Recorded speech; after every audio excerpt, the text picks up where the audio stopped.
systems or, just out there. So the way I wanted to reframe it, I kind of named it social conflict and bullying is a symptom. But I want to get more into the child development aspect because the idea is we think like bullying magically happens in schools, right? Kids come to school, boom, all of a sudden there's bullying, right? But if we really put it into perspective, right? Children that congregate here, they all bring a lot of those experiences, social experiences, community experiences, family experiences, right, into the schools. And what we're seeing like a huge limitation. I don't like to use the word deficit, but for purposes of comprehension, right, like a deficit of skills, right? So let me kind of go back and introduce myself. I just got in the mix. But my name is Hector Mesa. I'm the new counselor at the elementary school. I just got brought on in November, right? It's an honor to be here. I'm currently doing a program in clinical psych. So eventually want to become an MFT, right? And so a lot of the information, the content I bring is my experiences working in education. I've been in education for about 20 years, working in elementary school settings. I started as a teacher and kind of just moved up and then went into after school programs, county office of ed, and started doing a lot of work with juvenile community court schools, with kids in juvenile hall. I'm doing violence prevention and intervention on these topics and others. And so I really got into this modality and enthusiasm of really reframing our conflicts and our experiences as human beings, as social beings, right? And so I think when we look at aspects of adversity or adverse childhood adversities or social conflicts that we encounter in our society or even in our families, it impacts. So I'm going to also blend in or kind of integrate a lot of like psychological models or the psychology of development, right?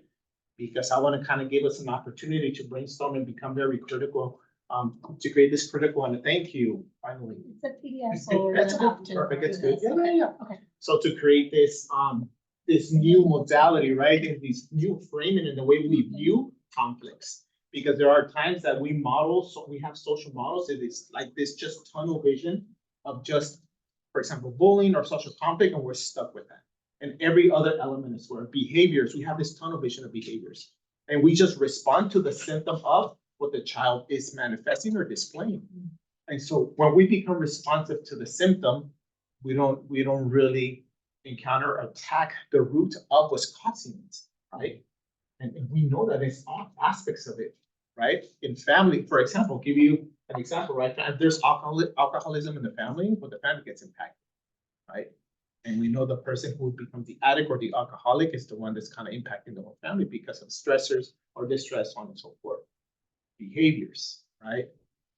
A lot of we're so caught up into behaviors, and we're responsive just to the behavior, but not to what's causing the behavior.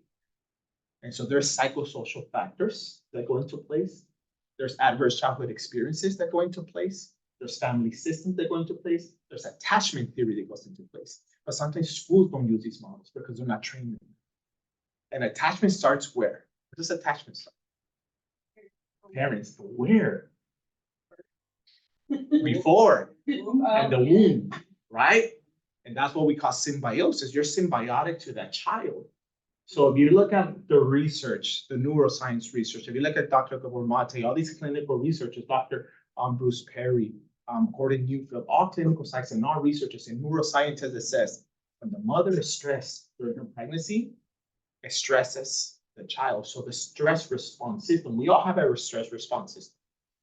So your stress response system says this: your stress, your system is able to respond, and you're able to use your skills, right, to encounter that response or that stress, right? Sometimes you're walking around and we use, right, any modalities that we can, right? Sometimes we scream at our kids, and I'm frustrated, right? And that's the stress response system not reaching homeostasis or form of equilibrium, right?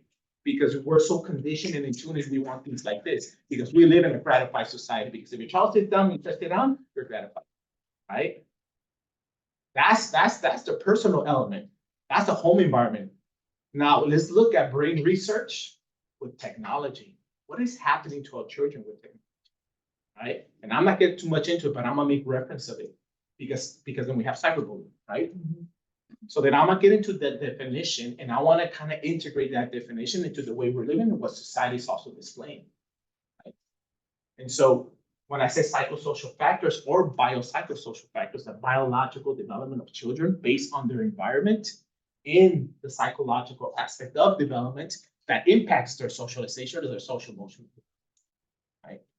And as we see today in our society now, we also have other stressors, economic stressors that impact families, that impact children, because you unconsciously transmit that into the child, right? And he or she becomes very distressed and anxious about their home environment, but they don't have the language to sit and say, hey, dad, hey, mom, I'm stressed, I'm anxious, because you're anxious, you're always running around, right? And so we look at attachment, kids just want to be with who? Who do they want to be with? With parents, right? That's why they have somatic symptoms. Somatic symptoms, and when they start to feel stomach aches and headaches, they go home, they go away. And the misconception is they're manipulating. Let me tell you this, kids do not have the cognitive ability to manipulate. We condition them. We condition them as schools and as parents. You do this, get that, yes or no, right? And now you have a dopamine hit. And now he's gonna want this, and he's gonna do this to get his hit, right? This has no value anymore because now we biologically conditioned the brain. That's what we call contingencies. And contingencies don't work because when your child grows up to become our age or becomes a papa, father, mother, what happened to the contingencies? What happened to do this and do that once become parents? Nothing. Right? It's like if your husband would say, like, okay, let me help you do this. We're gonna go to dinner. Right? If you wash the dishes, I'll take you out to dinner. Right? You're gonna be angry. Right? Or we do it to children because we have the power and the authority. Right? That's manipulation. And we manipulate the children. That's systemic. Family and schools. Right? So there's no humanity or human development in that aspect because we condition to what we want them to do. Right? And we have it in all aspects. We grew up with it too. Grades, right? Got a bad grade, mama got angry, right? And there was, when I grew up, there was no do this, do that. It was more Santa Claus with me, right? Santa ain't gonna come, man. You were crying, but you still got what you got anyways, right? But that was the threat. But we use threat modalities. And so we look at all aspects of emotions. So bullying or social conflict encompasses a lot of different factors and not just one aspect or one model that they have or that they experience that causes harm, right? So again, we look at research, it starts in the womb. So the research came back, there was research before, but then they corroborated Bessel van der Kolk. He's a very good psychiatrist and neuroscientist. So they started doing research with the 9/11 event. If you guys remember the 9/11 event, right, in 2001, they studied pregnant women that were part of it or witnessed this event. So they took out amniotic liquid and they measured the stress levels or the cortisol of that liquid.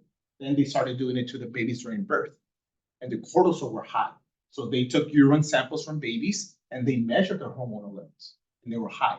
They came up with PTSD or forms of complex trauma because the mother was so stressed at what was going on.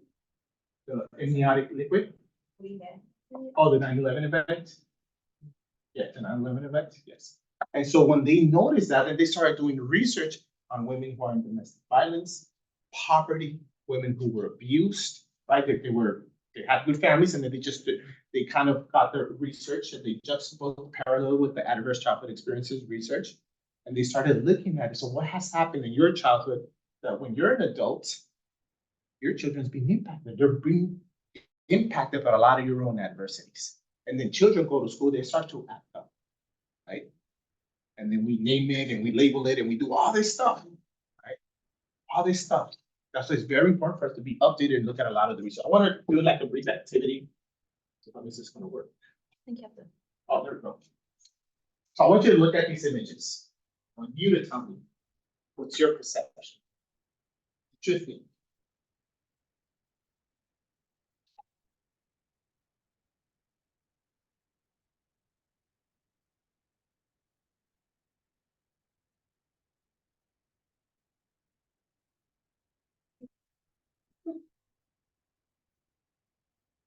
I was just saying they all make me really sad. Ah, I'm seeing how the children are feeling by what you're A resonance with you?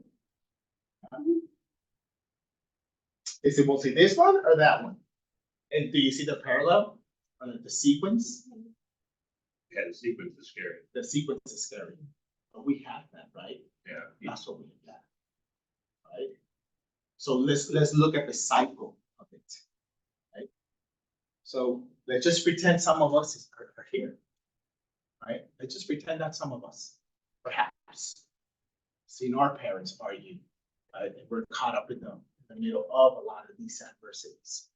And we grow up, right? We become this, and then we model this. Some of our women start to recall those events here. So I want to tell you this, because we call it bullying, and we call them aggressors. Before you're an aggressor, you're a victim. So I get very passionate, okay? Sometimes like an expletive word goes here and there, because I get very passionate. I love what I do. That's what happens. And then we punish children for what they went through or what they're going through at home, right?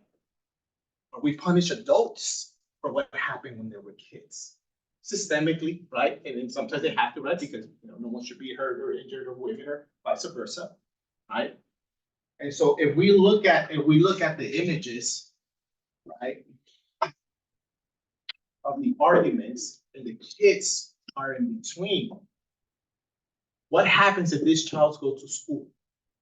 What do we think? I think pretty sure we know what's going to happen when he goes into kinder, first or second grade. How might he respond if a kid tells him, "No, shut up, you're stupid, you're dumb," and they're just playing, right? What might happen? He's going to get triggered. It's going to remind him of this, and he's going to go to here, because that's just it. That's this impulsive reaction, right? Because he's been up. That's the model. That's the way I present it. We call it or complex trauma, depending on the situation, right? There's a lot of traumatized children. We label them in all forms and aspects. Pathologically, we label them. And socially, bullies, we label them. But we don't understand this, right? And I can comprehend, right? Because sometimes it's your guys' children, and he's been hit and hit a long time with the same kid, with the same boy, right? And that's also, we become responsive, we intervene, and we support as much as we can. If we look at these images, the development is so this here, there's a research called eco-biodevelopment. If you look at that research, eco-biodevelopment, it's very interesting research. So they did research on babies that live in high density noise. And just the impact on the brain that occurred on the child just for listening to a lot of noise. So our brain receptors were not designed for screaming, for yelling, for stress, anything like that. And then, I mean, there's been extensive research on this. If you get all this research, they started creating like comparisons with Native Americans or with Native tribes. They don't swaddle their kids. They don't hit their children at all. That's not part of their teachings because of attachment, right? And kids are left off at younger ages at home or daycares, like I said, because of the economy. Now we have to work, right? And we have to leave on daycares. And what happens at daycares when we in trouble? Usually they don't want to be separated They from want to us. be separated. That shit is not child needs to be with. What do we do as systems? We call it exposure anxiety therapy. Snatch it. Go on, go, you'll be okay. And the child's crying. And then you have brain receptors, biochemistry. The brain starts to shut down, then he represses the emotions. And on the fourth day, you're like, he likes it now. And he says, I like it. Because he repressed it. Why did he repress it? Because he makes mama happy. That's why. I'm gonna cry. Right. thinking About him trying to do that. That's why I wanted to repress it. We're passing the tissue. So, go ahead. Say a couple. Thank you. But I'm, you know what, but I'm glad we're listening to, because that's the reality. It's just not your children, it's a lot of children, right, in many schools, because that's the society we construct. And then we wonder why these children in middle school are doing vaping, or doing drugs, or being aggressive in middle schools, cannot control themselves, right? That's what created as a society. That's our society today, right? And then we wonder why they're so aggressive. And so what do I need to do? I need to soothe myself. I need to medicate myself to function in the classroom, right? Because systemically, we need that and we want that. So I contest that there needs to be a lot more psychoeducation to everybody. I didn't get this in my schools, in my programs. In my programs are contingencies. You do this, you get that. You don't do this, then your consequence is this. That's prison. That's prison. That's what I call school to pipeline to prison. That's what it is, right? So contingencies don't work if you look at brain science. Because when we snatch children from parents and they're crying, then we create anxieties. And there's 7 types of anxieties we create. And then on the long run, they don't want to go to school anymore. They just want to attach. That's where you have your psychosomatic symptoms. Headaches, stomach aches, right? And you're like, okay, I'll take you to the doctor, to the pediatrician. The pediatrician does this check. They're like, there's nothing wrong with it. And then you're like, see, you just want to play video games. Not really. Who does he want to be with? Mom. Right? That's the reality. That's attachment. Right? And you have 4 types of attachment. Secure attachment. That's what we all need. We all need secure attachments to survive. That's survival. To survive emotionally, psychologically, where that's our safety and security. That's why as adults, you have a lot of conflicts with families, right? Or relationships between adolescents and young adults because of attachment styles. Then you have disorganized. And disorganized, it means there's chaos at home between parents, right? So this will create an anxious attachment as an adult, or an ambivalent attachment. They say they love each other, and we tell kids, but your parents love each other. How? When I go home and I see this, that creates ambivalence, right? Ambivalence means like, Amy, you're so good, I love you. Oh my God, you're so intelligent, but at the soccer game, why are you so stupid? You missed that option to score. How can you be so dumb? You're not practicing good enough. Eres tonto, like, are you dumb or what? Concentrate. That's the ambivalence. I say I love you, you're so intelligent, but then in other aspects, you're dumb, right? That's the ambivalence. That's what this creates. And ambivalence leaves you in frustration. And guess what happens when there are relationships? Not just boyfriend, girlfriend, but friendship relationships. Especially I see it with a lot of our young girls. I don't want to play with you today. I'm gonna go with, Gina, and she cries. And she gets angry at her and starts to manipulate. Wayne just says you're stupid.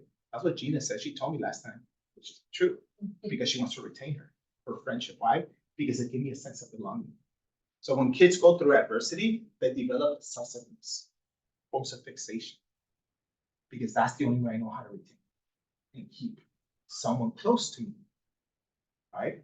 Because mamas are working all the time, dad at work, there's separation, there's divorces, or both my parents are working all the time. That's your attachment. So that's your attachment styles that we attach to children. And when children have healthy attachment, then as adults, right, they're able to function and know what to do with social conflicts, right? Or they start to manifest all forms of anxieties, impulsivity, hyperactivity, inattention, so on and so forth. And then we label it. That's brain research. The development of the brain is huge, huge, and aspects and elements of them to know what to do within their social and emotional environments. And we see more and more children lacking those relationships. That's just to see adversities. What I'm telling you, I haven't even got into what technology does, right? And how it impacts the brain receptors of dopamine, because they get constant dopamine, especially young children, because they're ages and stages of development, and they get a constant dopamine hits, right? I had a meeting today at the school, and the parent was sharing, and I said, honestly, the parents said, no, I play with my kid, I do vibes. I said, perfect. And sometimes I just, and his son is 6 years old, I just got on the screen and said, I'll be honest, don't give it to him. Keep what you're doing. Look at the research, look at it, read it, learn it, don't give him screen. don't. And now we're all seeing, now there's documentaries and research say this is how it's impacting our children. We know it and we still give it to them and we still use them in school systems, right? Because elementary schools have them. They got to do work on computers, right? And we start to create more silos, more loneliness. And it impacts our mental health. And then they act up. And we call them police, right? So we label them. That's that. They're children. They're not thinking, they're not conspiring like a night before. They're saying, I'm gonna go kick his ass. Hey, if Johnny walks in that line, man, I think I'm just gonna go punch him. They don't have the brain development for that. They're impulsive behaviors and reactions, right? But their anger resonates in some way with someone, right? Just the way the images resonated with some of you guys, right? Because I had students in elementary school tell me, he's a first grader. He said, he's just like my little brother. That's why I hate him. He resonates with his little brother. And it reminds him, and it's not even him. It's the way the brain is processing the image, just the way that these images, you guys were processing it, and it took you to what we call implicit memory. But we all have implicit memory that's encoded in your brain from utero. They're encoded, associated with, we call it priming, it primes it, right? So all those images that get encoded, us as adults, right? And you guys emotional because they resonated with some part of your life that you're like, man, I didn't even remember what happened when I was a kid. But the brain receptors took you to the unconscious mind or the implicit memory of those experiences. And then you got triggered or you connected to that, you primed it. Children are the same way. Again, look at what we do to children. We punish them for it, right? It's like if she got emotional and then he just said something like, if this was like a middle school class, right? And I'm teaching the teacher and I was doing something for the kids, like a brain research brain. I was teaching them and she was crying and he kind of made fun of her. She just whacked them just out of impulsivity. Who would get in trouble? She would. But look at the message. She would get in trouble. She'll get a behavior ticket or whatever they got. She needs to reflect and think why she did that. So we repress and we punished her childhood experience. But then look at SML. Now we're going to put in social context. Who did I give the power to? The males, right? She's guilty for defending herself, right? We see this in domestic violence victims. We continue to give the power to males. In elementary school systems, we do it the same way, right? And at another school, the kid, this ball rolled out. It was a kid, and the little girl just grabbed it. She was actually going to give it back, but the kid just impulsively grabbed the ball and pushed her, and he ran away with the ball. He didn't do it on purpose. The teacher witnessed it. She saw brought them together. I was like walking in, and she was scolding me. I told you, blah blah blah blah. Tell her sorry. I'm sorry. And when kids say sorry, what is the main response children do? It's okay. Go back and play. I don't know if you caught that. And now let me explain it to you. Look at where domestic violence, power and control, male dominance started. I brought them back together, right? And I said, what happened? And the kid said, well, the ball, she took my ball. That's his cognitive percentage. She didn't do it on purpose. She was literally going to get it back. But that was his impulsivity. He could not, right, conceptualize that she was going to give it back. Because children at 5 years of age, it's me, right? That's why they just play together. Because they say, my daddy's best. No, my daddy did this. Well, my daddy did this. Well, my daddy did this. That's part of their egocentrism. It is normal. We're narcissism. That's normal. Because that's who they attach, because everyone's dad's a hero, right? There's nothing wrong with that. So you pushed her. And he kind of went, I said, no, it's okay. Put your head up. I said, and I told her, what happened? She said, well, you know, how was that impact for you? She looks at me, she said, well, I said, tell him how that impact. It hurt. Okay, how did you feel? And help him, right? Angry, sad, frustrated. Like I said, and I come back. Tell him. Like I said, and I come back. What can we do next? How can we fix this? And he said, and I apologize. Her?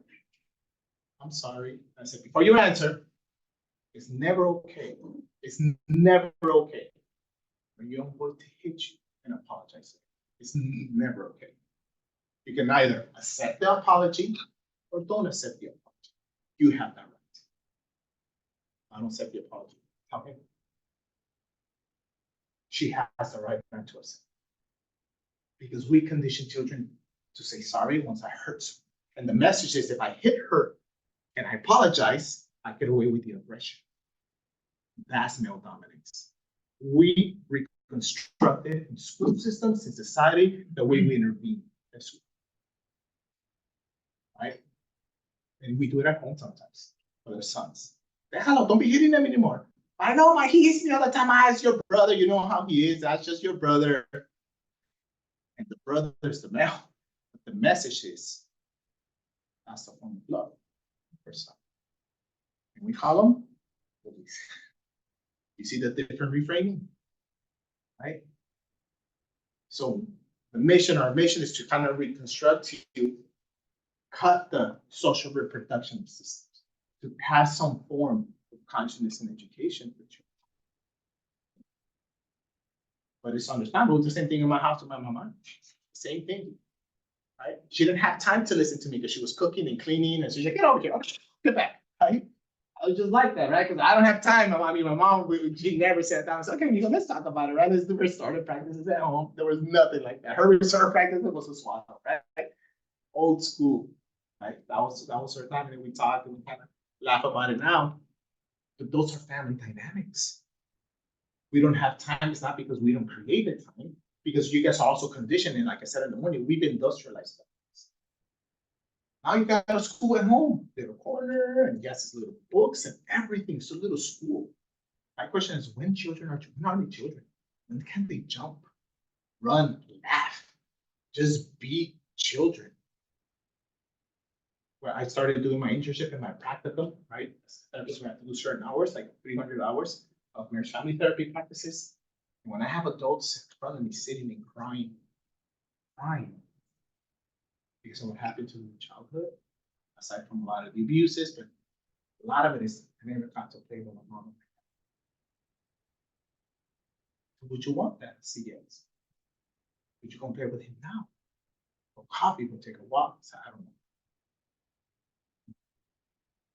Yesterday I had a workshop in National City Middle School, and the father asked the question, right? He was having some issues, some conflicts with her daughter. She was stressed, and I said, may I do an activity with you guys?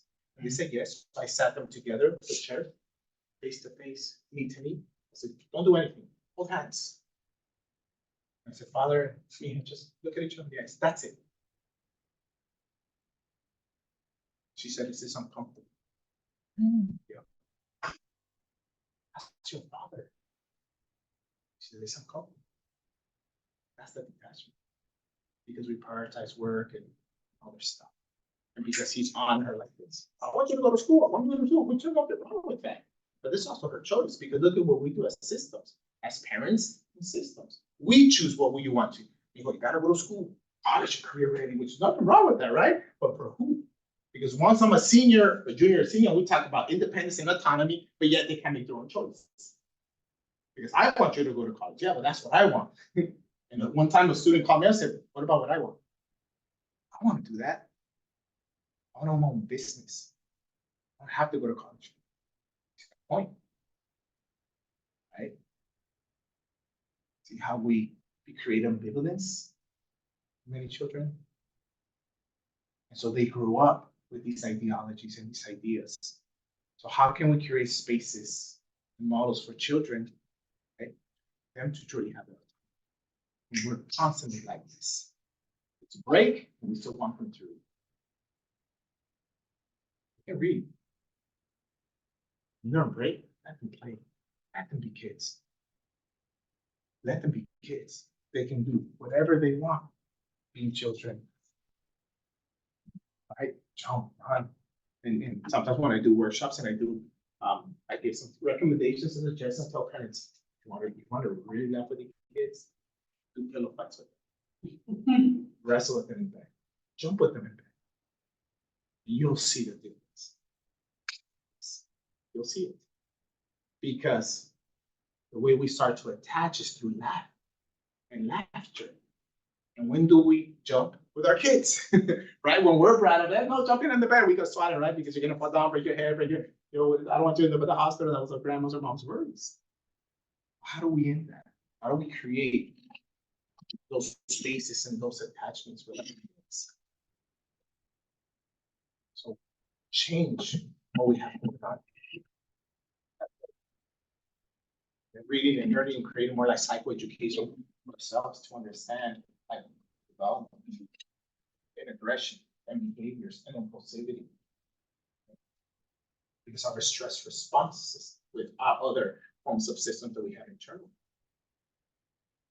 So this is really beautiful work that you guys already do as well. Because you guys are here, right? You guys want this. How can we change it? Right? How can we, as a society, as families, end with such stuff? Because then what happens with memories or we call trauma at times, right? It's everlasting. It's impactful for some. And then we can't function. This is where we have some of our mamas, not that we all have trauma. We can't sleep. We got insomnia. Things start to ruminate, just nonstop, right? And that rumination, there's nothing wrong with that. It's not normal, right? Because mental health is not normal. Anxieties, depression, children having anxiety, so these other pathologies, that's not normal. We've normalized it in our society and we kind of just throw it out there like, yeah, this is much it has a well. No, it's not a well. What happened? As human beings, as adults, we're not supposed to be depressed. We're not designed that way. Thus, we have all these mental health situations because we're not designed for that, right? So what is causing that? We know it and we see it, right? Like in California, 3% cost of living going up now. Right? What is that going to do to some families? It's going to stress them out. And that stress is going to get transmitted onto children. Right? And children are going to come to schools and they're going to be stressed, frustrated, not paying attention because they're not going to know what to do with the anxieties. And so they just start to soothe, self-soothe. They'll grab a pencil, they'll start, or they'll like this, they'll be like, and that's soothing to him. The class, shut up. But we want to give him something else. And we give him something else, and he's making too much noise. Or have him pace in the back. He paces in the back, but then he's, bothering others because others want to pace in the back. So, well, what the heck can he do? Right? Because it gets transmitted onto children. The anxieties and the stressors. And when I talk about stress, like highly stress or chronic stress. Stress, there's nothing wrong with stress, right? Stress it helps us because stress is normal. We're made with stress. Let's go back in the caveman times, back in when we were living in the jungles. What does stress have us do? Run and survive. Hunt, right? I was hungry, I stressed, we go and hunt. My stressors took me to go hunt, to survive, to eat, right? And what do we do with stress? This. So we repress it, right? And so kids don't develop it. Your body needs to, that's your psychosocial factor. Your body needs to develop the stress because it develops what we call the neurobiological systems, your ANS or autonomic nervous system, and this connected, right, to your parasympathetic or sympathetic. Sympathetic, that's your arousal. That's your, oh my God, I'm doing this. The parasympathetic says, hold on, that's like your break. Let me slow you down, right? Let me take you to equilibrium. Let me relax you, right? That's parasympathetic. But we're stuck in sympathetic. The automatic nervous system is connected to what we call HPA. I'm getting clinical, but I'm explaining it.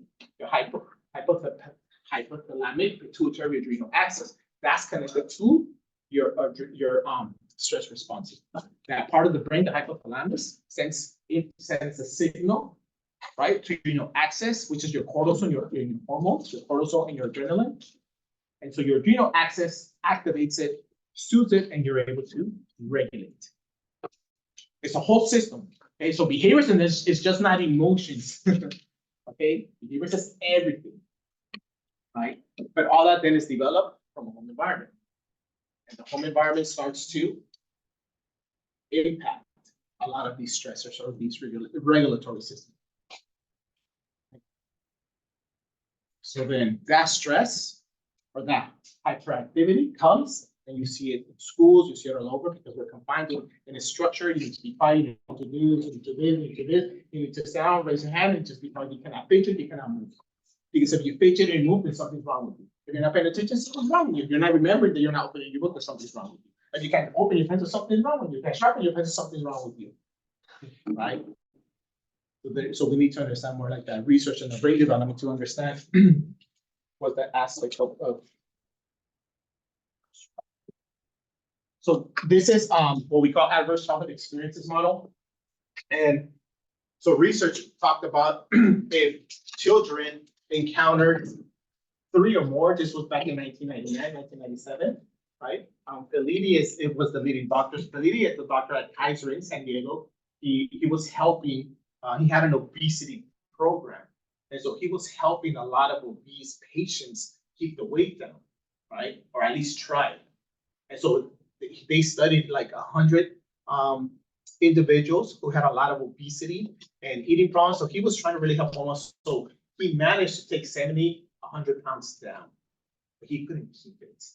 And he's like, how come they're not keeping it down? And we're able to get there, but they cannot keep it down. So what's happening with them? So then they started what you call adverse childhood experiences model or program, meaning you ask questions. Before the age of 18, did you encounter any of this? And they researched 17,000 middle-class university males and females. And so they created the list of questions that said, did you face any sexual abuse, any physical neglect, household member suffered from mental illness, loss of parent due to death, divorce, abandonment, emotional abuse, emotional neglect, household member addicted to illegal drugs and or alcohol, household member who was incarcerated, or did you witness any domestic violence against your mom? And they, based on the research, if you had 3 or more, then you were at high risk or forms of risk for cholesterol problems, heart problems, eating problems, emotional problems, suicide problems, everything that we're living in our society, right? 3 or more. If you had 5 or more, a lot of these kids were at risk for suicide. It's happening today. There's a high rise in teen suicide. That's rushed under the carpet. We don't talk about it, right? Because we don't want to invest money in it. Because we don't want to say we have a problem as a society. We just rush it under, right? That's what we call neoliberal capitalism. School and money is more important than the life of our children. We're not talking about this. Right? I bring this up to schools. I bring this up everywhere I go because this is important, right? And so it's 3 or more. So you're at risk for health behaviors, chronic health conditions, low life potentiality, bless you, and early death based on these adversities, right? Cancers, right? Heart diseases, any other mental health pathologies, bipolarism, schizophrenia, all this stuff based on these adversities. And you saw the picture, right, with the child in the middle, the parents arguing. He might have all 10 of them. Yes. Will we be able to get this presentation after? Yes. So I'll email it. Yeah. Yeah. I'll email it. Yeah, I could link it onto the Okay. website. Okay. Cool. Because Thank we you. do have the parent university page. Oh, okay. I'll put the presentation on. Okay, well, thank you so much. Thank you. And so, and then you can just go on Google and look this up, right? Average childhood experiences. And now this has become the hallmark of, they started replicating this research in 17 different countries. And then other countries said, well, let's research this as well. So now in the United States, this is parallel with a lot of neuroscience, brain development. So this has become the hallmark of what we have today, of behaviors, so on and so forth. This will teach you a lot of your also hyperactivity and attentiveness, so on and so forth, including home environment, parents absent because they have to work, children going to daycare at such an early age. And so research says, and attachment research says that when kids are bored, mamas need to be with them at least 3 years. At least 3 years. Who can afford that in our economy today, right? Who can afford 3 years? At least should be 5. That's why we created kinder. Because we went to kinder, because we were with our parents for 5 years. And then we went to kinder, it was $5. Right? We were still socializing. And then back in my era, we still socialized. We still got in little fights. I hate you. We push each other. That's social confidence, that's social development, right? Even in your homes, kids the siblings fighting, that's normal. It's right, they need that. That's how they develop social skills, interpersonal skills. They need that, and we don't have that because they fight. The way we sue them, each one gets an iPad, gets technology, and they're gone. They're gone. I don't have to deal with the conflicts, and because sometimes I don't know what to do with the conflicts anymore, right? We don't know what to do with conflict because then we think conflict is so bad, and it's not bad. Sibling conflict is not. And when siblings fight, who do they fight for? Who do you think they fight for? Attention for who? Parents. Fight for mama's love. Right? My mama gave me this one. My daddy gave me this. Right? And then I start to snatch it. Yeah. Right? Or I snatch it. Yeah. That's exactly it. Yep. Yeah. My son's father lives on the other side of the world. He was visiting for about a month, but towards the end of his trip going back home, he noticed my son just super attached to me, very attached, just, my dad and I kind of just have our differences and whatnot, but I can tell him acting out like before he was so, and just, just his little responses and very attached to me. Like he knew his dad was very attached. Yeah. And thank you for sharing that. It's even with me, I grew up in a very difficult home, right? There was violence, and so I grew up more with grandma, and I was so attached to grandma, right? And so when I would go home with my mom, I didn't want to, I just wanted to hold on to grandma, right? Because that's the attachment, that's security and safety, because she was nurturing, right? So when kids have that and they have healthy attachment, and they go to school, then they get depressed, they get sad, and then you do all this pathology, this want to be home, there's nothing wrong with that. The challenging experience we have also as staff, obviously, is how do we develop a healthy detachment, right? Right? How do you? So one of the best ways to do it is the teacher to kind of create an attachment to it. An attachment, right?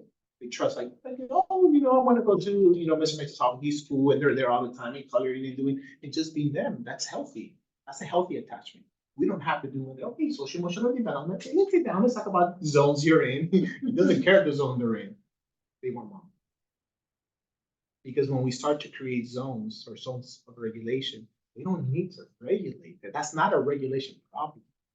It's an anxiety problem, meaning it's a physiological response of the body. So when children, mom leaves and children start to cry, right? That's not sadness. That's not sadness. That's a physiological need. I need my mama, right? I'm not sad. That's how we trick programs into schools. And I caught that on in my other school, and I told the RSP teacher, they're like, well, do the zone, tell them what they're at. She's not sad. That's the symptom. There's a physiological response because her heart is like boom, boom, boom, boom, boom, right? Because she thinks my mom is not gonna. Even mom says, yes, I'm gonna be back. She's like, no, okay, but no, right? She wants to be with mom, right? In Spanish, you call them chiquiados, right? So how you spoiled? And I said, that's not spoiled. She gives them everything good. I didn't get everything. I wish I had everything. There's nothing wrong with that. That's healthy attachment. So that's what we do in our societies. We start to really stigmatize healthy attachments, right? Because in the society, we have this aspect of individuality, right? They need to be autonomous. In order for us to have healthy dependency, right, as adults, we need a healthy attachment dependency. Therefore, we create codependencies, dependent on her as my girlfriend, as my wife, right? And then and I feel threatened that she's going to leave the relationship. I go to anxiety or anxious because I'm an anxious attachment. Because mama wasn't there, because she would leave me in school, or she would just go to work all the time. And I didn't understand as a 1, 2, 3, 4-year what was going on. I had no idea. I just knew work, but I couldn't conceptualize work because mama needs to work because of the economy. I didn't know that the child doesn't know that. As a matter of fact, the kid does not care about that. I just care being with mama. I just had a funny thought. I was like, what if as an adult, somebody goes, well, what zone are you in? When you're feeling like when your girlfriend leaves, so what zone are you in? I love that. I love that. Thank you for making that up. I'm gonna tell you something with my friends. Tell me the zone you're in. You know, let me tell you Does that. that help you? Yeah.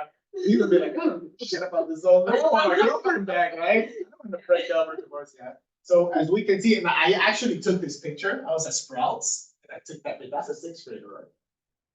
And as you can see, what's happening in our society. So the kid is not connected to his community, to his society, because he's zoned out, right? The social experiences, right? They're not connected to it, and I see it more and more, right? I actually took this picture at Strauss, but we can see, right, what our new social.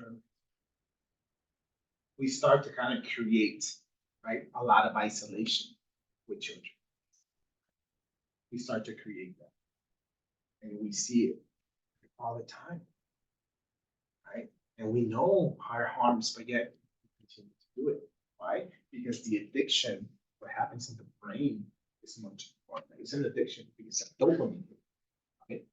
It's automatic.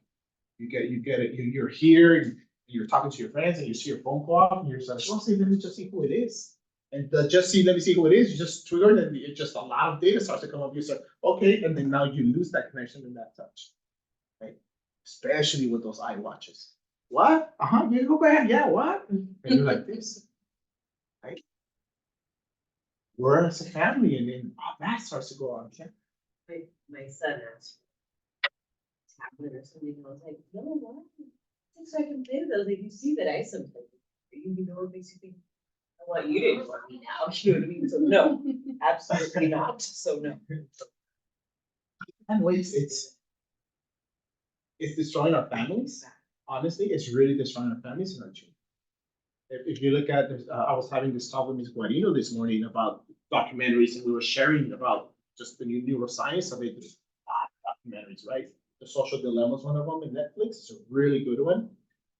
They talk about how social media has impacted our young girls and boys, right? How it's created a lot more depression, a lot more anxiety, even as adults, right? Because your son says, "Oh, Mom, I'm gonna go out." Okay, go ahead and go out, mijo. And so, but be careful, okay? It's like, are you okay? Yes, Mom, I'm okay. Boom, response right away. Okay, good. Keeps you calm. An hour later, you still okay? Yeah, I'm okay. Boom, it calms you down, right? Phone dies. You call, right there to voicemail. You send a text, no response. What happens? The anxiety just skyrocket, right? And then to add it to the layer of it, you hear a cop or an ambulance. What does that do to you? Oh, shit. That's exactly it. Is that my son? Yeah. Is that him? And you call right away, and there's no answer, right? This is what has happened. We're more anxious and we're left in more ambiguity. But then what happens when the kid gets home? And I was gonna say I was about to go there, and you just blow up. I go, why did you have your phone? I don't know. Oh my God, I gave you a phone, and that's the reason I give you a phone. And you just go up. He's like, battery died. You're like, oh, right. Well, you have to remember to charge it. Oh my God. And then what do some parents do? They go to Best Buy. They get them those independent chargers. Here you go. So if it dies, you hook it, and you're already charging it while you're talking to somebody. This is for you. I love that. I used to call that. You guys were click call era? That was my era, right? I didn't pick up like, Mom, I'm already out there. No, yeah. Okay. Yeah. Mom, I'm already out there. I was in catechism. We were in catechism and had call Mom around. Okay, Mom, we would hang out, right? She knew she'd come and pick us up. That time was, and it was that time we had more interpersonal skills, right? There was anxiety, but not as much as we have to. We have a lot more anxiety and much more ambiguity and ambiguity, right? Even amongst adults. So ambiguity is this, that like my grandfather had dementia, right? So his physical presence was there, psychologically, emotionally, he was gone. That's ambiguous. How can I connect? You see it? Couples, right? The presence of your significant other is there, but psychologically, emotionally, we're here all the time. Work, family, etc. Wait, just one more thing, like my cousin, this and that, and it takes away from that presence and that time where you're significant. Right? It takes away from it. And Esther Perel, she's a beautiful, marvelous psychotherapist. She's a couples therapist, and she's done work for 35 years for couples therapists. And they ask her, if you had a magic thing, what would you do? So I'll take up Google. I'll take up cell phones. Then you'll have relationships to rekindle. So as a therapist, you don't understand how much of technology has impacted families, children, and couples relationships. So you have no idea how much as therapists we have to intervene. And she came up with, she called it something in ambiguity, right? That the couples are there, or hey, hon, let's watch a movie. Okay, let's watch a movie. We sit down, but the one side of the couch, the other side of the couch like this. But they're watching a movie together. Right? And they're taking pictures of the movie. Oh, where's my husband? Right? And they upload it with my husband, but or you say, oh, your boyfriend, right? And then you take a picture of the dog, not even your boyfriend or your husband, right? You're my dog, right? That's what we've done. And so we start to create these abandonments and rejections unconsciously. And we don't feel wanted and stuff. And that conflict goes to children. We've also got going to dinner. Sorry, that one always gets me. Like, what are you doing? Okay, she's just about what you're eating right now, right? Like, and it's interesting how we have to educate young kids or families like, I don't want to leave your phone out, but it's so hard, it's so addictive. Because my justification is my children. I want to make sure they're okay, right? As I was doing my practicum as a couples therapist, and we told them, okay, you guys need to have dinner together. And so when they came back and we checked in, it's like, yeah, we went to have dinner, but she was like, are my children okay? Mama, how are they doing? Mama, did they eat? Mama, did they shower? Mama, did they do this? And it's like if she didn't leave. That's the challenging part, because we do it as friends, we do it as a couple, we do it as family, we do it as everything, everything. We're not there with everyone, right? I'm there mostly for the world, because we created this acknowledgement of now I'm seen with the world, right? 1,000 contacts now give me something, a comment, something, anything, because I didn't grow up on it. So the nurturing comes from social media. That's the addiction. But I get seen in the filters as well. We filter our world. And so what happens is I created something called, we supplement our human consciousness for artificial consciousness. So children's consciousness become the reals in the virtual world. And that becomes their reality. Because children are going to believe it. They cannot conceptualize, right? And they go to school and they don't know how to navigate the reality of the conflicts in their schools or in their surroundings because they're so stuck here. And the brain created this virtual reality or this virtual consciousness of what they're seeing adult. It happens to adults, right? It happens to adults as well. Because we start to filter our life with this beautiful image of all the things we go, and we take pictures to capture good moments, and we upload it, and we get all the comments and all the likes. But when I have a conflict with my significant other, my children, I don't know what to respond to. As a matter of fact, I go more into anxiety because I don't want to lose my virtual consciousness. Because what are you going to think about me? This feeds me, this gives me my sense of belonging, right? Then we have the mental health issues because when there is a rupture in a relationship or a divorce, the children get impacted. That's where a lot of your mental health situations start to be. A lot of them, because they don't know how to navigate it. They don't know how to let go, how to detach. It's a big problem in our societies today, right? And honestly, it's not going to get better. There's no regulation on the internet. It's not going to get better. Talking to some of the kids in middle school and especially elementary school, I had a child, second grade child, right? Say he was looking on Tinder. Like, how are you looking on Tinder? You're like, well, what happens is when they start to see, data, when you start to open certain apps or YouTube videos and the data was just kind of connected, an app came in and he just clicked on the app. And he's like, oh, this is cool. And he's just started going through it. Your mama don't know. It's like, no, she doesn't know. That's what starts there. So their virtual world becomes that. And he's a second grader, 7 years old, right? Having images of adults, right? Which that's what they see with video games. This becomes their reality, the virtual consciousness or the artificial consciousness, right? And all these subliminal messages, the brain cannot conceptualize it because they're just so young. It becomes their reality, right? And you see it a little bit more in middle school. I mean, young kids have access to this because the older brothers playing these games as well, right?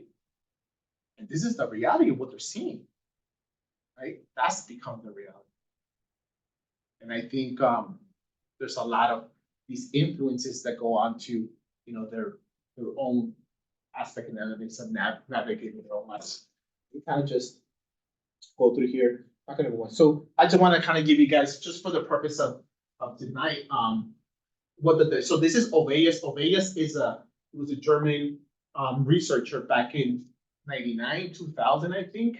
You guys remember the unfortunate Columbine shooting? So the birth of it was there was bullying before. I mean, there was programs, but it didn't go all out until this came out. So this is a definition of Oveus. Oveus was a researcher in the UK, and he researched bullying for about 15 years.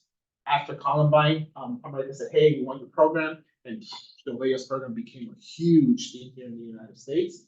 Because of it, the channels started getting like Channel 8. There was a program called Force 8, FORCE, focusing on resolving conflict every day. Did a program, collaborative program with Oveus. So they started putting all these bullying. So this comes from there. This is the closest, more researched definition that I brought in. So there is a form of bullying. It has to be exposed repeatedly over time with negative actions. Right? It has to be exposed repeatedly over time with negative actions. So you guys saw the image of that child? Exposed repeatedly to negative actions over time. Right? Happens with older siblings, bickering at younger siblings. And I said there's social conflicts, which is normal, but to what degree? Because sometimes it gets very aggressive. Right? That's what you have to really intervene, be like, yo, right? That's to stop. So this is like the definition that I kind of go towards the most. So bullying has to be like conscious, repeated, hostile, aggressive behavior. It has to be conscious, right? It has to be conscious. It has to be that I don't like you, right? I'm gonna wait for you outside right here, just because I don't like you, right? Children, they're more in person. So research says, according to Williams, is a lot more bullying. They kind of denoted more from like third grade on. Kinder, TK, kinder, first, second, right? In third grade, because that's more that transitional phase of 8 years old, trying to transition into more the upper grades in a sense. But according to that, but this is like the specificity of it is conscious. That's the key. It has to be conscious, repeated, hostile, aggressive behavior, right? Over time, right? And so there's like so I kind of like RIPs, repeated. I is intentional, and P is like physical imbalance, meaning taller, stronger, which it doesn't happen. So then I added physical and psychological imbalance, because sometimes younger kids have more psychological power. If I have a group, right? Gangs is one of them, for example, right? Or I have a group of kids that I go and I pick for somebody, I have the psychological power, even though I'm shorter. And so I added the psychological piece, right? So there's the intentional to harm others and gain real or perceived power. Right? And so we see that even in movies, right? So that's why I said I bring in a lot of social context into this aspect of it. So the autopsy, we kind of spoke about it. Where does aggression stem from? We saw some of the images, the bullying. So according to research, he talks about the lack of parental warmth and involvement, refining towards authority often breaks homeschool rules, lack of adult supervision, early permissive parents, harsh discipline, physical punishment, negative perceptions on behalf of adults about parents, older siblings, so on and so forth. Overly permissive parents, then you go into your parenting styles, right? They start talking about, okay, what is your parenting style? Are you permissive? Are you authoritative, right? Are you submissive? I think a lot of parenting styles too have to integrate values, the culture values we have, right? Like my grandfather, right? My abuelito, one of my cousins is doing also her MFT program. And the MFT program, they teach about thank you and gratitude, so on and so forth. And my grandfather's like, why should I say thank you for you to pick up your bed? That's a value. It's a culture value. I don't need to say thank you for doing your bed. It's a value. It's part of your character as a young man, right? I don't have to say thank you for this. It's in our culture. It's like It's your responsibility, right? That's already inherent in your culture. It's a value of doing something. Be grateful for that. The trumpet. Exactly. No, exactly. Yeah. So I love that you're my grandchild, but why do I have to buy you something? Right? But we do that, right? Pick up your room and we're gonna get ice cream. So what does the kid do? They rush to pick up the room. They don't care about the room. They want the ice cream, right? That's what dopamine effect.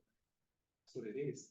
In the negative and the permissive sense, it's kind of like an addict. You'll break into your car to grab the purse. He doesn't want the purse, he wants the value of it. He wants the cash fix. Right? We do it to children. And I can ask them, let's go, right? You're good? We're gonna check your cheese, we'll take you to the park, we'll take you to Disneyland. And I'm very dawned with using that as a form of rewards. If you do good, we'll take you to the park. Why? Just take them to the park. It's healthy, right? They're gonna run, right? It's healthy. Again, those are the contingencies that we started to create in schools. And then we pass them on to families. Right? And I say, no, those contingencies don't work in schools, right? At least in neural development or young children. And we have middle school kids. And they're what, 13, 14s, 15s? Yeah. Chronologically speaking, emotionally, like 5 to 6. Right? They're 5 to 6. And then we just say, you gotta mature. You don't know what's happening in my life, right? That's not like if magically he's gonna turn on the switch. Okay, cool. Let me mature at 14 years old. Let me act like it. They don't have the skills or resources or whatever has happened, right? That deterred that development. So emotionally, they're deterred. They're not chronologically, they're 13, 14, 15s, but emotionally, they're psychologically at least. Right? That's what they start to manipulate. Right? And we see it a lot more with males that they're in relationships. You're gonna leave me, and I say, I'm gonna kill myself, I'm gonna harm myself, leave me. Right? You see that a lot. Again, that's pushed on we don't talk about it as. I'm intervening with a lot of parents who come that their daughter wanted to kill themselves. So the question is, why go to that degree? What has happened to her or to him? As human beings, we survive off of relationships because we're born as clans. We survive, right? We have a perfect example for it, the pandemic. We all bought tissue paper, right? Because everyone was doing it, then I'm gonna go do it. I had no clue what it was for, but I'm gonna go do it because it's clan we survived, right? We survived, so we did what everyone did. It's survival. We were in survival because it was so unpredictable what was happening. That's the brain, right? If it's unpredictable and I don't know what's happening, then I create anxiety or I get anxious. No. Everyone's buying it. Okay, to feel safe, I'm gonna buy it because we're all doing it. Right? Children are the same way with their influences. Social media, anything, right? They'll do it. It's survival for them. Survival in a form of sense of belonging. I belong to this group or the cool girls or the cool boys, right? Go ahead. So question, because I'm hearing don't do contingencies, it totally makes sense. What can we, well, I don't wanna say replace contingencies with it, but what can we do that would encourage positive attachments, positive? Let's see it Change, more, you know? because when we talk about positives, the duality has to be that there's a negative. So whatever you Yeah. already have, keep it, but integrate more personal play with children, Mhm. right? Going to the park, like contingencies, like I said a while ago, the example of it, you finish your homework, you do good, we go to the park, right? Yeah, Right, stuff like that, like, don't use that as a contingency. The yeah. park is something that you Just just go make, park just go, without yeah, a reason. yes, that's part of development, right? I guess my question is kind of like, for example, we want them to clean their room and they just are not motivated at all. Right. What, you know, and what we've learned thus far from our own parenting experiences, we'll use a contingency. Yeah. You know, we got a whole, you know, we have threats, we got punishments, we got rewards, you know, we got that whole arsenal. And we're like, yeah, I totally agree with you, they don't work. So how can we, like, when we want them to learn to do something and we don't want to impact them in a way that we're essentially teaching them this bullying behavior? How can we You know, I'm trying to figure that And I out. love it because I I'm wanna doing this go critical positive. thinking. Yeah. But you know, you're already doing process, so keep your contingencies right. Don't automatically take them because then what we said they're gonna be toxic. They're like, what the heck's going on now? Yeah, Now you're taking all this off. Like, whoa, what do we do now? Yeah. Keep it, but you can integrate stuff. For example, instead of finish your room, we'll do this, play music. And clean it with them, whatever like music they put there. Because what music does to the brain, it's motivating. You have to think about it too. Children have it. So let's put it in perspective. Okay. Children are in school 8 to 3. Roughly, right? 8 to 3. How many hours is that a day? That's 7 hours. How many hours is that a week? An average, because I know they get off for anyone. 35. That's a full-time job. Yeah. And it's a work a full-time job, 40 hours. Ask them as it knows how it feels to be working 40 hours. Look at our age, look at children's age. That's 35 hours. Yeah. That doesn't include hours for homework. That doesn't include getting up at 7 in the morning to get ready. That doesn't include extracurricular activities or tutoring, right? Catechism, sports, karate, soccer, whatever. So let's just add that, right? Doesn't include some children that stay in the after school program till 6. That's 15 hours a week. Add that. That's 50 hours already a week. And to them, it doesn't include the homework, the extracurricular activities. I did a research on a lot of the schools. It's been an average of 60 plus hours outside their home. Outside of 60 plus hours from ages kinder, 5 years, to 6th grade, or even here. And then we complain that they're tired the next day. Shit, work 60 hours and come back and teach every day like that. And then on a Saturday, go play your soccer, do stuff like that. And on a Sunday, go to your church and stuff like that. And then go to bed 8 o'clock, come back Monday morning and teach and repeat that for 13 years of these kids' lives. Do it as, exactly. Do it as a teacher. Hell no, we won't do it. Yeah. We got contracts. We leave. Right? I'm cool. Kids don't. What contracts? No kids union. Right? See the power imbalance? Here's bullies. System. Right? See? So then what happens to kids when all this happens? Hyperactivity, inattentiveness. They're very hyper all the time. They're falling asleep. They're probably even tired because the road's over. Right? Even though they get their 10 hours of sleep, it doesn't mean that they reach REM and their body just completely rested. And they're coming the next day refreshed and energized. It doesn't mean that because the biology is so overwhelmed that it doesn't even reach homeostasis or REM activity, meaning they go tired the next day. And so what are they gonna do? They're gonna function, right? Because that's the expectation. Because then I'm gonna function, then my mom's gonna get called, then I'm gonna get in trouble, then I'm not gonna get this, I'm not gonna get that. And then we go to contingencies, and he's like burnt, right? And then at home, you're like, we'll pick up your room and then we're gonna go to the park. I don't want to, right? He's tired. The park is not even exactly. He's like, hey, no, right? No, but I will tell you this. Try this. Do your own social experiment at home, right? Come watch a movie. Don't tell me. Don't pick up your. Okay, fine. Come and sit down and watch a movie when you're that. Boom, they're gonna run to you. You don't want to watch that movie or whatever it's their life together, right? Because that's like, right?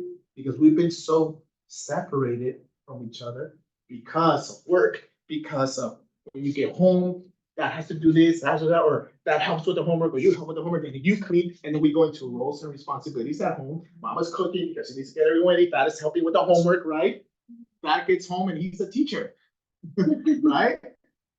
And kids continue. So how many hours do you guys take with homework in average a day? Well, our oldest is 1st grade, First, so okay. it's really, it's Yeah, a easy. drop in the bucket, really. Not much. So, It's more, it takes longer to go for, actually. yeah. And I've always thought about not having Oh, yeah. research says it doesn't. That's one. Research says that doesn't work, right? Yeah, my son, he's 2nd grader. That's all time. It's like, I don't have to get up every single morning, the whole day, just going to school every day, in and out. He's a 7th grader voicing, like the mundane routine, just constantly. And then today, he told me after commission, a lot of the kids get homesick.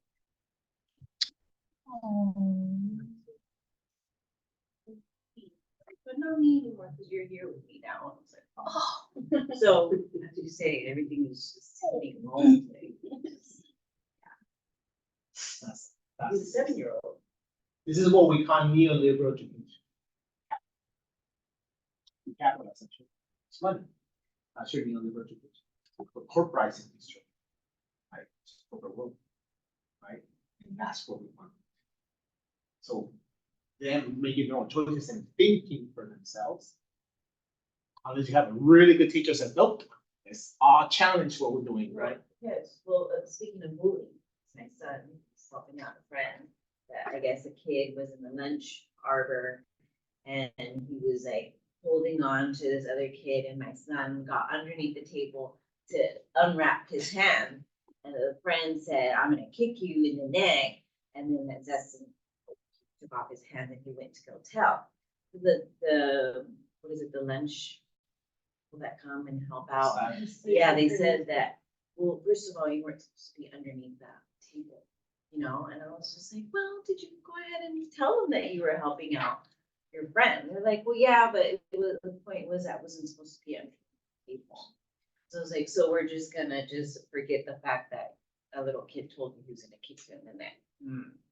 I was like, but, yes.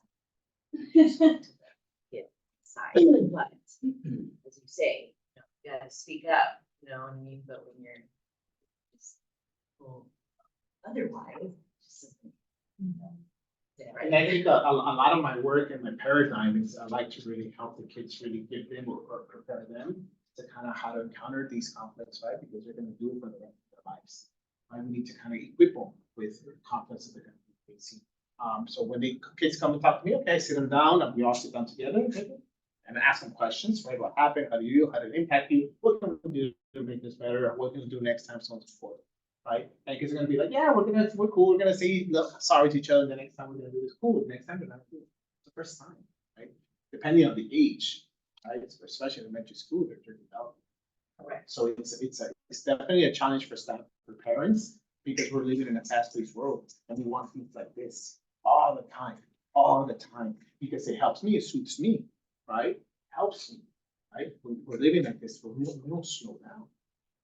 I mean, aside from teen suicide going up, mental health going up, right?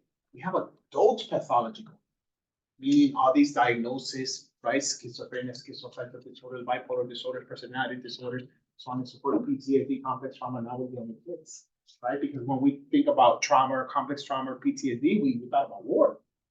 But what about kids that see domestic violence all the time? It's impacting them on a daily basis, right? So I wanted to kind of show the picture, and then again, obviously, you know, put question marks like bullying, is that really bullying? Just based on the information, the content we provided, right? But as we can see and kind of, you know, show the content, there's a lot of education or psychoeducation that has all these social elements also put into it, right? One of the tips I can give you guys, how you guys said, spend more time with them, right? More time with them. And movies are good, right? And if you guys do watch a movie, have them sit right here. And this is what I can say. It doesn't matter how freaking old they are. Put them here, grab them, and rock. Because rocking, right? If you look at Bessel van der Kolk's neuroscience research, rocking is what we needed. Rocking is soothing, right? We don't rock people. We don't even hug them because whatever ideas that we have. Yeah. I mean, just put them here and just grab them. It doesn't matter if they're 12, 13. I mean, if they want to, because I'm like, no, mama, I'm cool, or I'm old. My girlfriend's gonna come. What is she gonna think about me, right? But I'm being hyperbolic, but just sitting here and believe me, they're gonna be like so cool. That's what we call attunement. You're attuned to them. Okay? Especially as males with, if you have a daughter, or even a son. I remember my abuelito, he used to put me here, he used to rock me like this, and I would just stay down, just crash. It's the best experience. And that presence and that just that human connection, right? Human connection is not this, right? Being cool with my son and my daughter. Human connection is that movie, being closer together, going to the park, whatever, let them be, right? And then when the challenges, I know some of you guys are like, well, it's not in my dad is to jump in bed with them. Jump with them. Do pillow fights. Oh, especially pillow fights, right? Do small wrestling. And wrestling is development, right? I've seen a lot of research. Jump at the hotel, you guys are at a hotel. Yeah.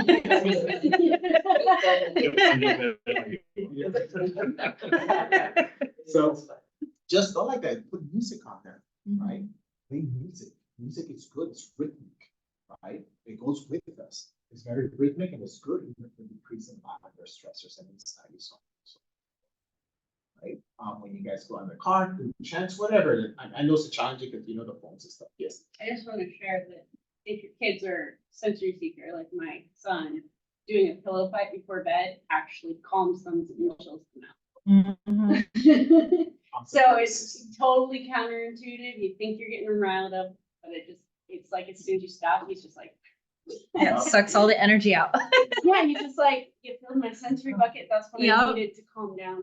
And so Pillow, how relaxing. it works for him though, and I don't know. Yeah. There you go with it. Yeah, Just, no, there's I research just on wanted to share in case anybody else had sensory seeker out. Yeah, no, it's research based, it's neuroscience, and they do say it comes to the nervous system, right? Yeah, Your neurological and your neural system and kind of your stress response system is. we also Right, squash in nervous between system. pillows. Yeah, He loves yeah.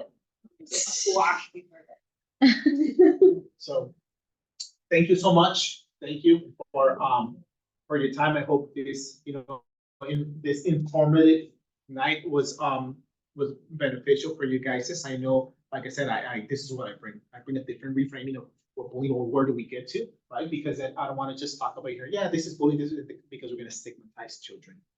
Right? There's a lot of elements, a lot of social situations that are also impact, a lot of other factors that impact young kids, right, or human beings, right? And so I wanted to kind of give it like a different twist and reframe the concept of bullying. But what I think we all got, most of it is just more that human relationship, where we're at as a society, what we've lost as a society, right? And it's very like I sometimes say it's like very disappointing, right? Because I personally, honestly, I wasn't even hooked on this until I learned best. To be honest with you, I'm just like, what? I made it more like an effort. I know this is an emergency, right? My mom calls at 11 o'clock at night because she doesn't, like, whoa, what's going on, right? And you already know, right? You already know. But because of research, again, I love reading research and I've done small little research, but if you ever kind of read something, read a book. Don't do the other book. Read a book. Research has really looked at the brain. That's the beauty of technology, right? We get to see the CAT scan of the scans of the brain when you're reading, and the areas of the brain that get lit up, right? So much engagement. So much engagement, because then you go unconsciously, you go into this imagination of what you're reading, right? Audiobooks is very challenging because you're doing other stuff and you're listening to it, but you're not fully present listening to it. You just go through it, and so obviously, I wish kids would go back into reading. Right. I like reading books. I think it's more connection to the world. But again, it's not gonna happen. Our society's not in that direction anymore, right? It's still there little by little, but we're not. It's not gonna get because just the way social media is.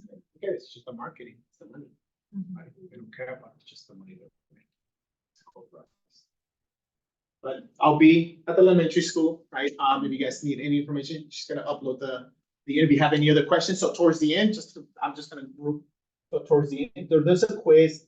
I wasn't gonna do it, but towards the end, you have more cyberbullying and just like brief tips for parents, right? If this does happen, what can you do? What can parents do if there's serious problems? What can parents of victims do?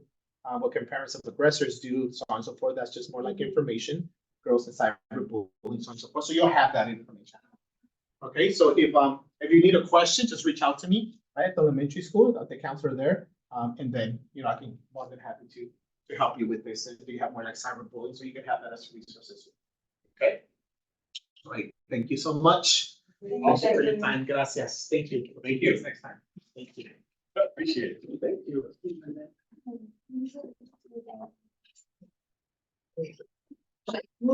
Oh, And yeah.